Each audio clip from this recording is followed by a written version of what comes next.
सो हाय, मेरा नाम है डॉक्टर तपिश शुक्ला। मैं arthroscopy sports and ligament expert हूँ फोर्टिस एस्कॉर्ट्स हॉस्पिटल अमृतसर में। हमने 9 महीने पहले फोर्टिस एस्कॉर्ट्स हॉस्पिटल में एक स्पोर्ट्स इंजरी डिपार्टमेंट शुरू किया है, जिसमें हम all kinds of ligament injuries of knee, ankle, shoulder या बॉडी में कहीं पर भी आपको लिगामेंट इंजरीज होती है, हम आर्थ्रोस्कोपी यानी दूरबीन की मदद से वो इंजरीज को काफ़ी इजीली टैकल कर सकते हैं। नॉट ओनली आर्थ्रोस्कोपिकली, बट अगर हम काफ़ी सारी इंजरीज रहती है जो बिना सर्जरी के लेकिन क्लोज्ड कंजर्वेटिव मैनेजमेंट की तरफ तरीके से बहुत अच्छे से मैनेज की जा सकती है, सो दैट कोई भी एथलीट, कोई भी स्पोर्ट्स प्लेयर का जो करियर है वो हैम्पर ना हो, वो कुछ भी तरीके से रुके ना। इसलिए हमने ये डिपार्टमेंट शुरू किया।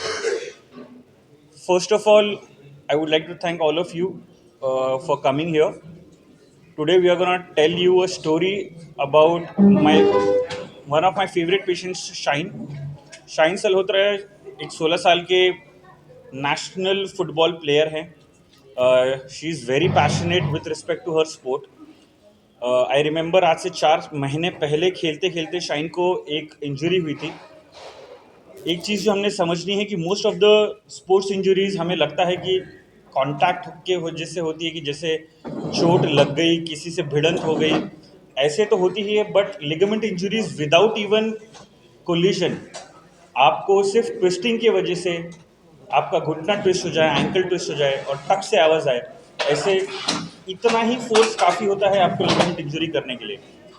During one such training session, Shine got injured 4 months back, and I remember she texted her MRI to me. I asked her कि पहले आप आके एक बार मिले।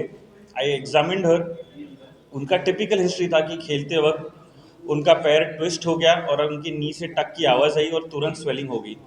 After that she was not able to walk for 2-3 days, 2-3 दिनों चल नहीं पाए, लेकिन जैसे ही सूजन कम हुई वो चलने लगे।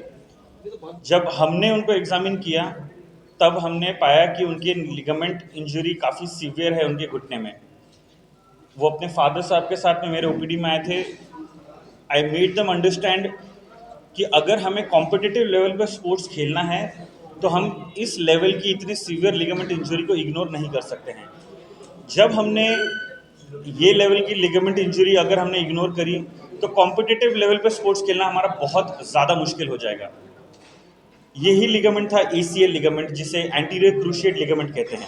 एंटीरियर क्रूशिएट लिगामेंट आपके घुटने का एक इंपॉर्टेंट लिगामेंट होता है, एसीएल, जो आपके घुटने को स्टेबिलिटी देता है, आपके घुटने को ट्विस्ट नहीं होने देता। और जब आपको पिवटिंग मूवमेंट्स करनी है, जिससे आपको जगह पर रह के हिलना है या भागते भागते तुरंत डायरेक्शन चेंज करना है, जिसे फुटबॉल में कटिंग मूवमेंट कहते हैं, तो ये लिगामेंट बहुत इंपॉर्टेंट होता है। यही लिगामेंट का इंपॉर्टेंस समझाते हुए हमने शाइन को आफ्टर एग्जामिनिंग उसका एमआरआई चेक किया। एमआरआई पे भी सिमिलरली एसीएल की इंजरी, घुटने के अंदर शॉक एब्जॉर्बर होते हैं जिन्हें मेनिस्कस कहा जाता है, मेनिस्कस की इंजरी, और साथ ही में एक और लिगामेंट एएलएल यानी एंटेरो लैटरल लिगामेंट। अब ये चीज़ हमने समझनी बहुत ज़रूरी है कि जैसे जैसे साइंस एडवांस करता है हमारी सर्जिकल टेक्निक भी और बेटर होती जाती है। एएलएल लिगामेंट के बारे में हमें एज ए सर्जन्स को ही लेटली पिछले 4 से 5 सालों में काफ़ी डेटा हमें पता लगा है कि अगर हमारी एसीएल इंजरी होती है तो एथलीट्स में हमें ये देखना बहुत ज़रूरी है कि साथ ही साथ उन्हें एक छोटा लिगामेंट होता है एएलएल, अगर उसकी इंजरी रही और हमने अगर वो मिस कर दी तो एसीएल ऑपरेशन करने के बाद में भी जो पेशेंट रहता है वो अपने पूरी एक्टिविटीज़ रिज्यूम अच्छे से नहीं कर पाता है। ये एएलएल लिगामेंट के बनाने के प्रोसीजर को ही एलईटी यानी लैटरल एक्स्ट्रा आर्टिकुलर टीनोडिसीज कहते हैं।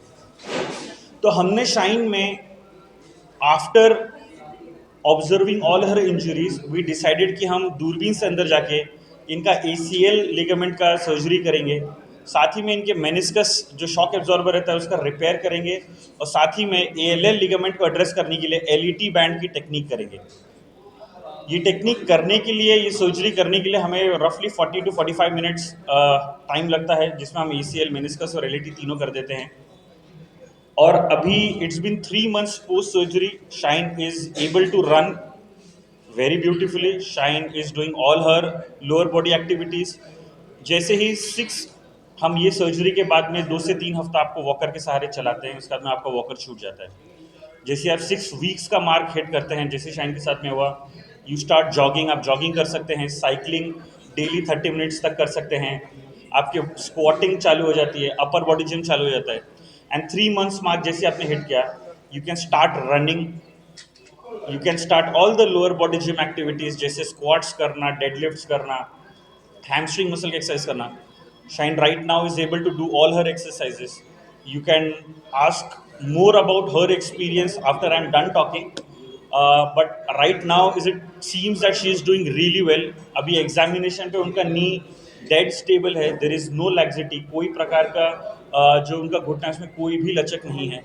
हम होपफुली ये कर रहे हैं कि अब से 2 से 3 महीने में जो अंतिम चरण का रिहैब है, शाइन वो करेंगे अभी, जिसे हम प्लायोमेट्रिक्स कहते हैं, और वो करने के बाद में 5 से 6 महीने में शाइन मोस्ट प्रोबेबली अभी अपने गेम में उतर जाएगी और उसे कोई प्रॉब्लम नहीं आएगा।